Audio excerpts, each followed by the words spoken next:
अस्सलाम वालेकुम। हाँ जी, 9th क्लास फिजिक्स के चैप्टर 8 का टॉपिक है volume thermal expansion. Last lecture के अंदर हमने थर्मल एक्सपेंशन और लीनियर थर्मल एक्सपेंशन को क्या किया था, डिस्कस किया था। थर्मल एक्सपेंशन क्या थी कि कुछ सॉलिड, लिक्विड और गैसेज जो हैं वो टेम्परेचर इंक्रीज़ करने के ऊपर एक्सपैंड हो जाते हैं और टेम्परेचर डिक्रीज़ करने के ऊपर क्या हो जाता है, कॉन्ट्रैक्ट हो जाते हैं, सिकुड़ जाते हैं, उनका साइज़ जो है वो क्या हो जाता है, कम हो जाता है। लीनियर थर्मल एक्सपेंशन के अंदर हमने किसी भी सॉलिड मटेरियल की थिकनेस, लेंथ या विड्थ में चेंज जो है उसका रिलेशन जो है क्या किया था, फाइंड किया था और लीनियर कोफिशिएंट को क्या किया था, डिस्कस किया था। आज हमारे पास है volume thermal expansion. Volume thermal expansion क्या है? वॉल्यूम थर्मल एक्सपेंशन ये है कि किसी सॉलिड को जब आप टेम्परेचर उसका इंक्रीज़ करते हैं या डिक्रीज़ करते हैं, उसके वॉल्यूम में क्या आता है, चेंज आता है। उसे हम क्या कहते हैं, वॉल्यूम थर्मल एक्सपेंशन। बेसिकली एक क्यूबिक सॉलिड है, क्या है, एक क्यूबिक सॉलिड है, उसका जब आप टेम्परेचर जो है इंक्रीज़ करते हैं तो उसके साइज़ में क्या आता है, चेंज आता है, उसका वॉल्यूम जो है क्या हो जाता है, चेंज हो जाता है। इसे हम क्या कहते हैं, वॉल्यूम थर्मल एक्सपेंशन। हाँ जी, सपोज एक क्यूबिक है, इसका हमने वॉल्यूम जो है, ओरिजिनल वॉल्यूम इसका क्या है, वी नॉट है।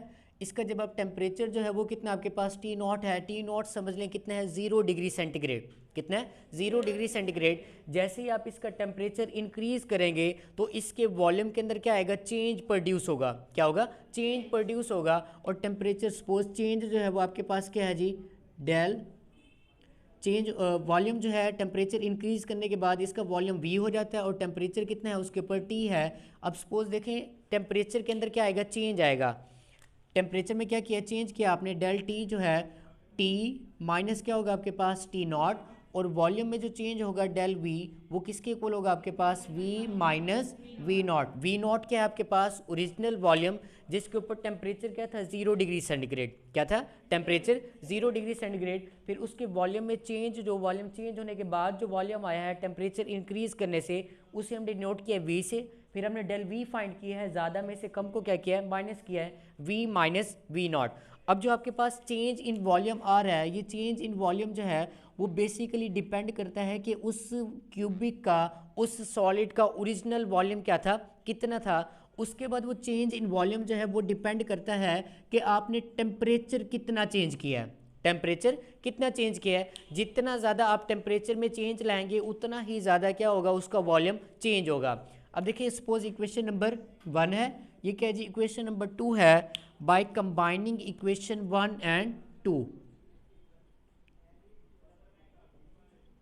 By combining equation 1 and 2, 1 and 2 को अगर आप कंबाइन कर दें, del V proportional to V not into क्या आ जाएगा आपके पास, डेल टी। प्रोपोर्शनैलिटी से जब आप इक्वालिटी में जाते हैं, आप क्या करते हैं, एक कांस्टेंट यूज़ करते हैं। यहाँ पे देखिए हमारे पास del V is equal to, यहाँ पे जो कांस्टेंट है आपके पास क्या है, बीटा वी नॉट इंटू क्या आ जाएगा आपके पास, डेल टी। और जो बीटा जो है इसे आप क्या कहते हैं, coefficient of volume thermal expansion. इस बीटा को क्या कहते हैं आप, कोफिशिएंट ऑफ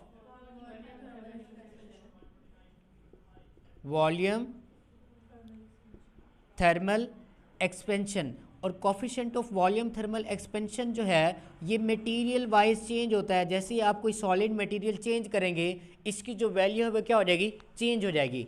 उसके बाद यहाँ पे देखें हमारे पास डेल वी जो है, इसको आप लिख सकते हैं, डेल वी को क्या लिख सकते हैं, V minus V not.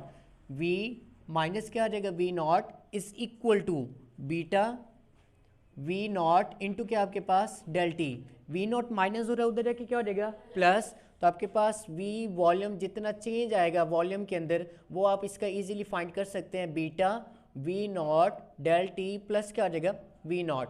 V is equal to V not, दोनों में से क्या आ रहा है, कॉमन, तो आपके पास क्या आ जाएगा, बीटा डेल टी प्लस 1। तो इस इक्वेशन के थ्रू उसके वॉल्यूम के अंदर कितना चेंज आ रहा है वो आप क्या कर सकते हैं, फाइंड कर सकते हैं। उसके बाद अगर हम कोफिशिएंट की बात करें, कोफिशिएंट का अगर यहाँ से फार्मूला ड्राइव करें तो V not del T multiply है, उधर जाके क्या आ जाएगा, डिवाइड। तो आपके पास कोफिशिएंट जो है बीटा, उसका क्या फार्मूला आ जाएगा, डेल वी डिवाइडेड बाय क्या आ जाएगा आपके पास, वी नॉट इंटू क्या आ जाएगा आपके पास, डेल टी। अगर हम इसकी यूनिट की बात करें, हाँ जी यूनिट क्या होगा इसका, हाँ जी अगर इसकी यूनिट की बात करें, वॉल्यूम का यूनिट क्या होता है, मीटर क्यूब। वॉल्यूम का यूनिट क्या होता है, मीटर क्यूब। टेम्परेचर का यूनिट क्या आएगा, केल्विन। तो आपके पास देखिए मीटर क्यूब से मीटर क्यूब क्या हो रहा है, कैंसल आउट। इसका जो यूनिट है वो क्या बनेगा आपके पास, पर केल्विन। तो आपके पास वॉल्यूम थर्मल एक्सपेंशन का जो कॉफिशिएंट है उसका यूनिट क्या आएगा, पर केल्विन। उसके बाद हमारे पास है relation between alpha and beta. Alpha क्या था आपके पास, लीनियर कोफिशिएंट था, बीटा क्या है आपके पास, वॉल्यूम थर्मल कोफिशिएंट है। तो इन दोनों के दरमियान रिलेशन भी आप क्या कर सकते हैं, फाइंड कर सकते हैं। As we know that beta हमने क्या पढ़ा है, अभी हमने पढ़ा है बीटा क्या होता है आपके पास, डेल वी ओवर क्या आपके पास, वी नॉट इंटू क्या आ जाएगा आपके पास, डेल टी। अब देखिए वी जो है आपके पास, वॉल्यूम जो है वो क्या होता है, मल्टीप्लिकेशन होती है लेंथ विड्थ एंड क्या होता है आपके पास, हाइट का। अब क्यूबिक हमने शेप ली थी, क्यूबिक के अंदर क्या होता है, लेंथ विड्थ और हाइट तीनों क्या होती हैं, सेम होती हैं। लेंथ विड्थ और हाइट क्यूबिक के शेप में क्या होती हैं, तीनों सेम होती हैं। जब तीनों सेम होंगी तो आप वॉल्यूम को 3L0 लिख सकते हैं यहाँ पे। तो आपके पास क्या आ जाएगा, बीटा इज इक्वल टू 3। अब वॉल्यूम को जो है वो लेंथ की फॉर्म में लिख सकते हैं, क्या आ जाएगा आपके पास, डेल एल ओवर क्या आ जाएगा, L0 ओवर क्या आ जाएगा आपके पास, डेल टी। अब ये जो है ये हमने क्या पढ़ा था, लीनियर कोफिशिएंट पढ़ा था हमने, ये लीनियर कोफिशिएंट का फार्मूला है। देन बीटा जो है वो किसके इक्वल आ जाएगा आपके पास, बीटा इज इक्वल टू 3।